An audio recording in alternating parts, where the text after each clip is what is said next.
Today, Indonesia is probably most commonly known around the world for one place: Bali. An exotic and romantic vacation spot, so many people view Bali as the representation of Indonesia as a whole. But what about the rest of the nation? How did that one island and the rest that make up the entirety of Indonesia come to be what they are now? Where did the history of Indonesia begin? Like its neighbor of Malaysia, Indonesia can trace its first signs of modern human life all the way back to about 40,000 years ago.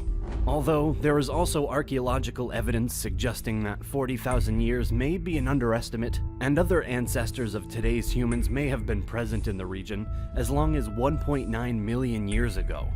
Either way, the earliest reliable evidence of a sophisticated civilization in current-day Indonesia dates back to only about 400 BC.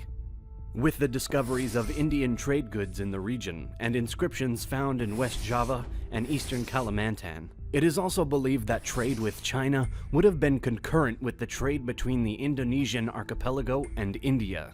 Commerce with these particular foreign nations would have also brought the religions of Buddhism and Hinduism to the islands, beginning or contributing to the outside influence on the region.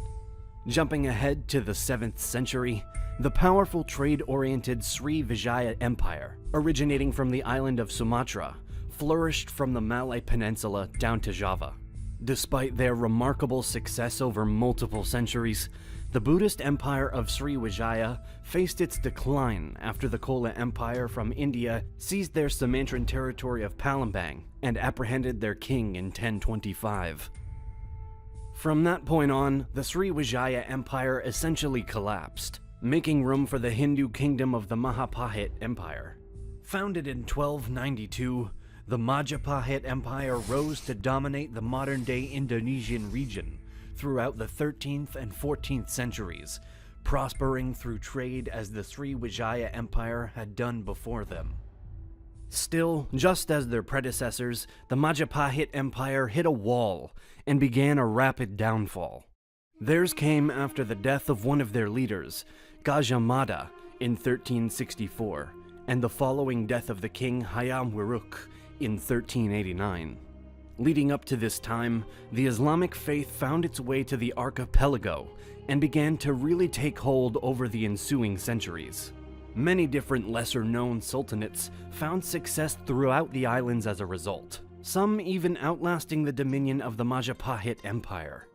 As these kingdoms continued to grow trade in and out of the region, European powers became attracted to the spice market that it offered.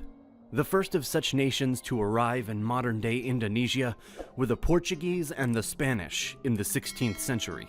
While Spain did attempt to exert some dominance in the Maluku Islands, also known as the Spice Islands, their authority in any part of the Indonesian archipelago was short-lived, due to contesting efforts of Portugal and later the Dutch and British. The Portuguese were initially triumphant in the Malay Peninsula, capturing Malacca in 1511. From there, they aimed their sights towards the Spice Islands, beginning their bid to take control of the spice trade in 1512. While they had some levels of success, they were fairly quickly pushed out through the arrival of the Dutch by the 17th century.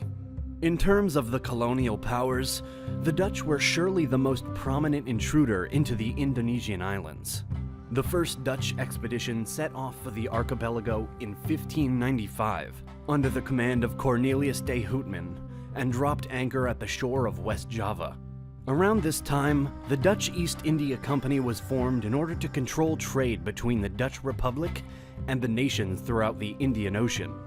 The Dutch East India Company was given a significant amount of autonomy by the Dutch government, allowing them to dominate trade throughout the East Indies and keep their competitors, notably the British and Portuguese, at bay. While the original focus of the company was to maintain commercial authority and prosperity, they began to shift their attention as they took control of Java and its neighbors.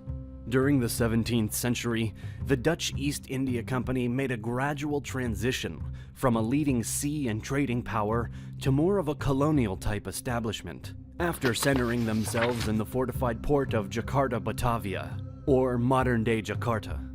Working to gain more jurisdiction throughout the Indonesian islands, the Dutch East India Company was also able to capture Malacca from the adjacent Malay Peninsula in 1641. When the 18th century came around, though, the company began to struggle with corruption, conflict, and a slow collapse into bankruptcy, which resulted in the Dutch government revoking their charter and seizing all of their possessions in 1799. In 1800, the Dutch East Indies was founded, made up of what would later become Indonesia, but for the time being served as the new Dutch colonial administration in the archipelago. This establishment grew over the 19th and part of the 20th century, although some ups and downs such as the Javanese War from 1825 to 1830, ending in a Dutch victory, did exist. Also, in 1825, the Dutch captured Palembang, the former territory of the Sriwijaya Empire. During this period, the Dutch also settled disputes and clashes with Aceh, Lombok, and Sulawesi, and continued to expand their dominion. In the course of the Dutch colonization, the people of the Indonesian islands were treated vastly unfairly. As Dutch priorities shifted more towards agriculture, the local farmers were mandated to set aside 20% of their own property in order to grow crops for the Dutch to export, such as pepper, sugar, cinnamon, tea, and coffee, and indigo. By the 1870s, the colony moved to a free market system and began to form private plantations, although the local people were still not truly treated justly. Finally, at the very start of the 20th century, the Dutch installed a new system in order to promote the welfare of the archipelago's locals, known simply as the ethical policy. This new program brought about changes such as the construction of new schools in the region, government reforms that allowed more autonomy for the local officials, and the opportunity for some of the indigenous people to become more educated and learn more about the Western world. Even with these improvements, though, not every local was impacted, and therefore many people on the island still felt oppressed by the colonial authority. Over time, these feelings of resentment culminated in nationalist movements and a push for ultimate independence. Unfortunately for the people of the archipelago, the fight for freedom was swiftly interrupted by the intrusion of the Japanese during World War II. At first, the locals were not completely displeased by what they saw as a liberation from their Dutch oppressors. When the Japanese occupation of the region began, they were quick to win favor from the Indonesian people, doing so through their use of natives for administrative positions, unlike the Dutch and their willingness to support Indonesian nationalists. The successful strategy was only temporary, though, as the Japanese opted to use the Indonesian islands in whatever form best suited them during the war, which drew some disapproval from a number of locals. Still, the relationship between the Japanese and natives was not horrible, and as the Axis power began to face defeat in the World War, they threw their support even further behind the Indonesian independence movement. During the latter half of 1944, the Japanese declared their goal of creating a self-governed East Indies, which was later confirmed in August of 1945, when Terauchi Hisaichi, commander of Japan's Southern Expeditionary Army Group, summoned Muhammad Hatta and Sukarno, two Indonesian independence movement leaders, and informed them that Japan intended to make an immediate transfer of independence. The two nationalist men announced Indonesia's independence, declaring it an independent republic, once word was out of the Japanese surrender to the Allied forces on August 17, 1945. The proclamation of an independent republic was not quite so simple, though, and sparked a series of clashes between the Indonesians and the colonizing forces of both the British and Dutch. The British were less compelled to fight back, eventually withdrawing as the Dutch stepped in to try and retake their former possession.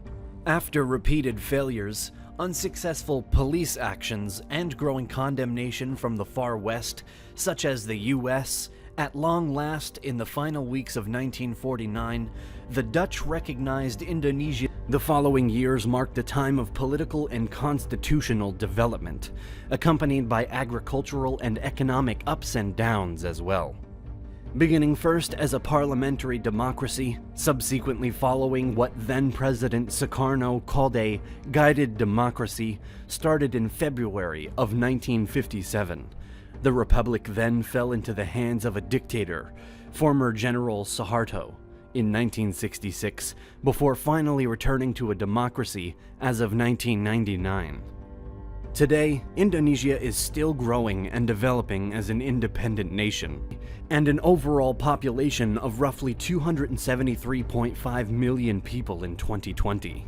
The Republic of Indonesia is now led by their 7th president, President Joko Widodo of the PDIP, or Indonesian Democratic Party of Struggle.